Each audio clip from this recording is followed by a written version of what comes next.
BBC বাংলার সান্ধ্য অধিবেশন প্রবাহতে আপনাদের স্বাগত। আজ আপনাদের সাথে লন্ডন স্টুডিও থেকে আছি মানসী বড়ুয়া। বাংলাদেশের সর্বশেষ গুরুত্বপূর্ণ আপডেট সংবাদে আপনাকে স্বাগত। শুরুতেই সংবাদ শিরোনাম, পরে বিস্তারিত। প্রথমেই জানাবো আমাদের হাতে থাকা সর্বশেষ গুরুত্বপূর্ণ সবথেকে তাজা আপডেট সংবাদ। ডক্টর ইউনূস যমুনায় থাকবেন কতদিন? নতুন প্রধানমন্ত্রী উঠবেন কোথায়? সদ্যত্রয়োদশ জাতীয় সংসদ নির্বাচনে নিরঙ্কুশ সংখ্যাগরিষ্ঠতা পেয়ে সরকার গঠন করেছে বাংলাদেশ জাতীয়তাবাদী দল বিএনপি, আর এর মধ্য দিয়ে বিদায় নিয়েছেন অধ্যাপক ডক্টর মোহাম্মদ ইউনূসের নেতৃত্বাধীন অন্তর্বর্তীকালীন সরকার। সদ্যবিদায়ী প্রধান উপদেষ্টা ডক্টর ইউনূস এখন কি করবেন? সরকারি বাসভবনে থাকছেন নাকি ছেড়ে দিয়েছেন, এমন প্রশ্ন অনেকের। ছাত্র জনতার গণ অভ্যুত্থানে ২৪-এর ৫ই আগস্ট শেখ হাসিনা পালিয়ে যাওয়ার পর তার ৩ দিন পর সরকার গঠন করেছিল ইউনূস। কিন্তু এখন ইউনূস কোথায় আছে, কি করছেন, এ বিষয়ে খুবই গুরুত্বপূর্ণ সংবাদ জানাবো, সঙ্গেই থাকুন। এরপর জানাবো, সড়কে চাঁদাবাজির সুযোগ নেই বললেন পানি সম্পদ মন্ত্রী। বিএনপির যুগ্ম মহাসচিব ও পানি সম্পদ মন্ত্রী শহীদুদ্দীন চৌধুরী অ্যানি বলেছেন, বাংলাদেশের কোথাও কোনো চাঁদাবাজির সুযোগ নেই, আর লক্ষ্মীপুরে তো অসম্ভব। তিনি বলেন, আমি লক্ষ্মীপুরের সন্তান, লক্ষ্মীপুরকে চাঁদাবাজ মুক্ত রাখতে চাই।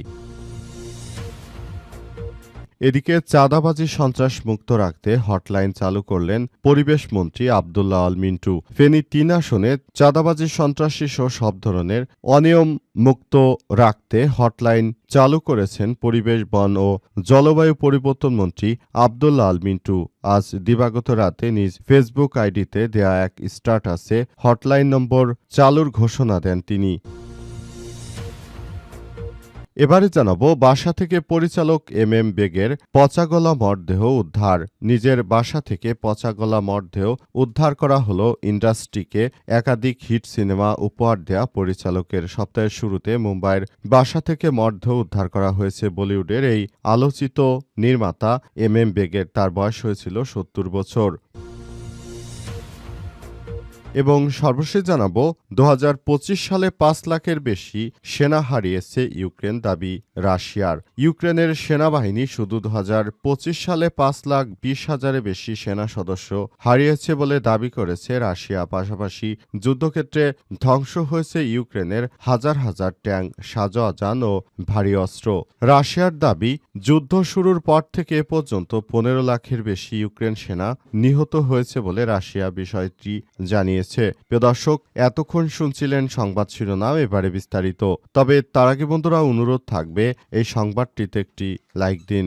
এই চ্যানেলে আপনি নতুন হয়ে থাকলে আমাদের সংবাদটি দেখতে দেখতে চ্যানেলটি সাবস্ক্রাইব করে রাখুন। কমেন্ট করে বন্ধুরা আপনার মূল্যবান মতামত জানিয়ে দিন আপনি বিশ্বের কোন দেশ থেকে বা বাংলাদেশের কোন স্থান থেকে আমাদের সংবাদটি দেখছেন এবং শুনছেন। আর বন্ধুরা, গাজা যুদ্ধে আপনি যদি নিরীহ ফিলিস্তিনিদের ভালোবেসে থাকেন, কমেন্টে ইয়েস লিখে পুরো বিশ্বকে জানিয়ে দিন।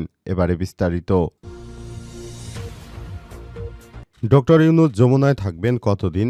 নতুন প্রধানমন্ত্রী উঠবেন কোথায়? সদ্যই ত্রয়োদশ জাতীয় সংসদ নির্বাচনে নিরঙ্কুশ সংখ্যাগরিষ্ঠতা পেয়ে সরকার গঠন করেছে বাংলাদেশ জাতীয়তাবাদী দল বিএনপি, আর এরই মধ্য দিয়ে বিদায় নিয়েছে অধ্যাপক ডক্টর ইউনূসের নেতৃত্বাধীন অন্তর্বর্তীকালীন সরকার। সদ্যবিদায়ী প্রধান উপদেষ্টা ডক্টর ইউনূস এখন কি করবেন? সরকারি বাসভবনে থাকছেন নাকি ছেড়ে দিয়েছেন, এমন প্রশ্ন দেশে নানা এলাকায় চলমান রয়েছে। ছাত্র জনতার গণ অভ্যুত্থানে ২০২৪ সালের ৫ই আগস্ট শেখ হাসিনা দেশ ছেড়ে ভারতে পালিয়ে যাওয়ার ৩ দিন পর অন্তর্বর্তীকালীন সরকারের প্রধান উপদেষ্টা হিসেবে শপথ নিয়েছিলেন শান্তিতে নোবেল বিজয়ী ডক্টর ইউনূস। সে সময় রাষ্ট্রীয় অতিথি ভবন যমুনাকে প্রধান উপদেষ্টার বাসভবন হিসেবে নির্ধারণ করে গৃহায়ন ও গণপূর্ত মন্ত্রণালয় সরকারি আবাসন পরিদপ্তর। সাধারণত গণভবন সরকার প্রধানের বাসভবন হয়ে থাকে, কিন্তু ৫ই আগস্ট হাসিনা পালিয়ে যাওয়ার পর হাজার হাজার ছাত্র জনতা সেখানে হামলা ভাঙচুর চালানো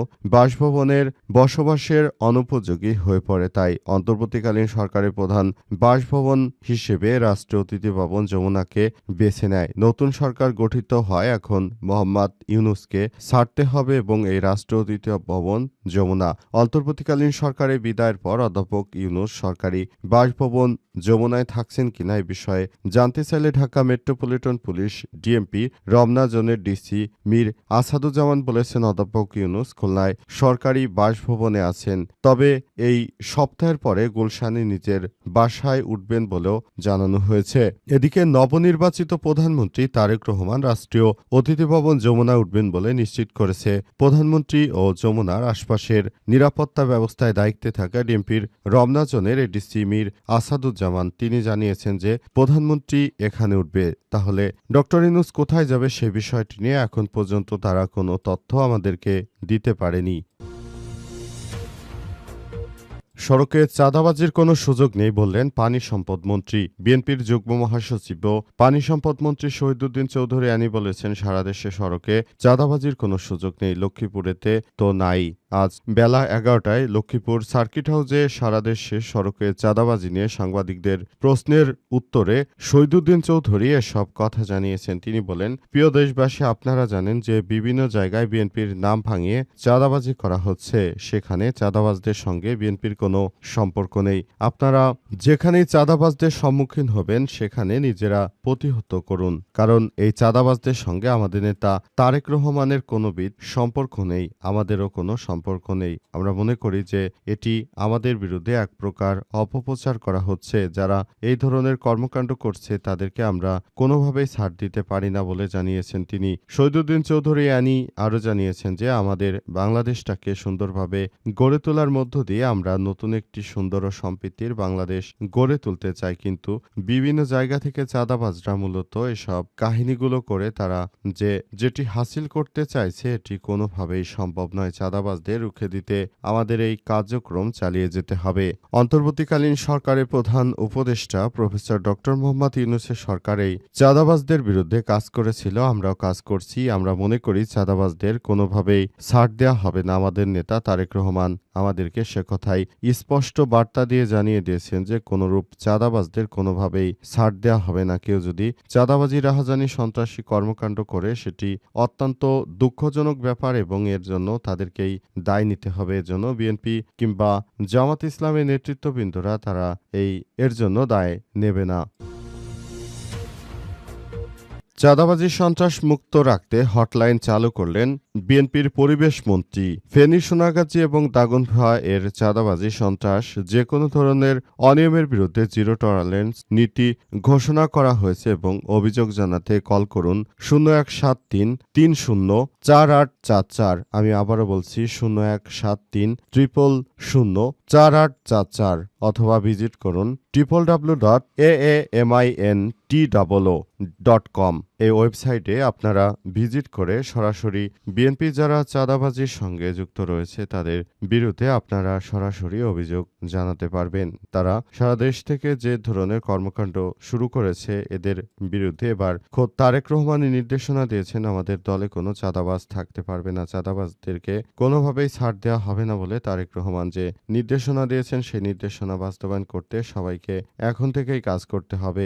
ইতিমধ্যেই নির্দেশনা দেওয়া হয়েছে যে যারা চাঁদাবাজি, সন্ত্রাসী, রাহাজানি কর্মকাণ্ডের সঙ্গে যুক্ত রয়েছে তাদের বিরুদ্ধে সবাইকে এখনই সজাগ থাকতে হবে। সবাইকে বলতে চাই যে বিএনপির নাম ভাঙিয়ে যারা চাঁদাবাজি, সন্ত্রাসী, রাহাজানি কর্মকাণ্ড করছে তাদের বিরুদ্ধে আমাদের অগ্রযাত্রা থাকবে বলে জানিয়েছেন আব্দুল্লাহ আল মিন্টু। তিনি বলেছেন, আমরা বাংলাদেশটাকে সুন্দরভাবে গড়ে তুলতে এবার যে রাষ্ট্র ক্ষমতা পেয়েছি এটিকে সুন্দরভাবে গড়ে তোলার মধ্য দিয়ে বাংলাদেশটাকে সুন্দরভাবে একটি ভালো অবস্থানে নিয়ে যেতে চাই। সেজন্য ইতিমধ্যেই আমাদের এই কার্যক্রম চালিয়ে যেতে চাই বলে জানিয়েছেন তিনি এবং সেজন্য সবাইকে নিয়ে একটি সুন্দর ও সম্প্রীতির নতুন আধুনিক বাংলাদেশ গড়ে তোলা এই মুহূর্তে আমাদের সবার জন্য একটি দায়িত্বশীল ভূমিকা বলে বলা হচ্ছে এবং এই প্রক্রিয়াগুলোকে অত্যন্ত গুরুত্বের সঙ্গে নেওয়া হচ্ছে বলে বিএনপির পক্ষ থেকে নিশ্চিত করা হয়েছে। তাই যে কোনো ধরনের চাঁদাবাজি, রাহাজানি, সন্ত্রাসী কর্মকাণ্ডের সঙ্গে বিএনপির যারাই যুক্ত থাকবে তাদেরকে দল থেকে বহিষ্কার করে দেওয়া হবে, এমনটাই